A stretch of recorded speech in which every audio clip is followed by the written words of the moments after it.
I found my purpose. I feel a big thing that's lacking sometimes in the veterans community is we lose our purpose.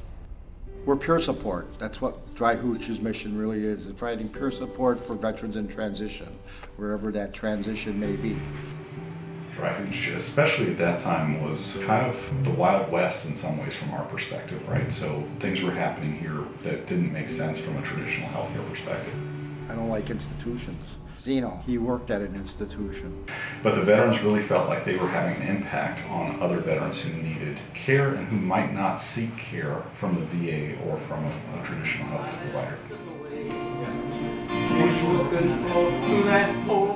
And so that was a very complex set of conversations that had to happen.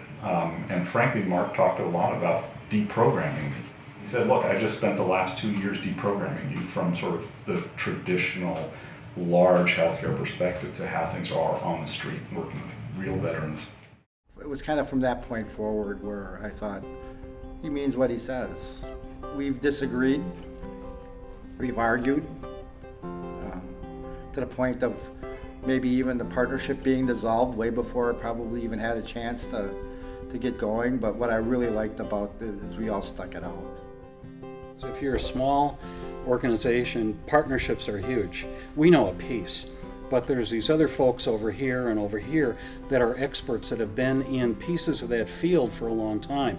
And one is the medical college. And how do we bring their knowledge to help the vet on the street who's living under a bridge? Our partnership was able to help people.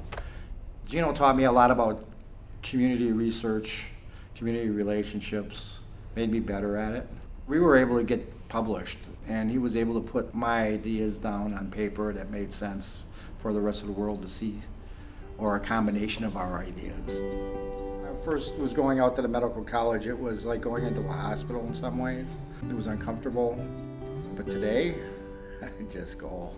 I don't worry about stuff like that anymore. That has actually helped me grow into not worrying about, I'm no different than anybody else.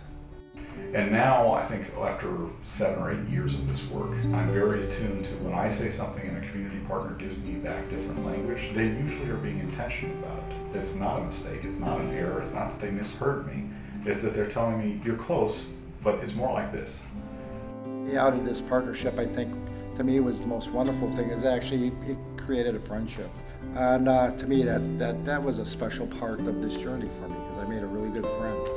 It's been a fun journey because of our collaboration and partnership. It almost, I want to say, it's almost a family.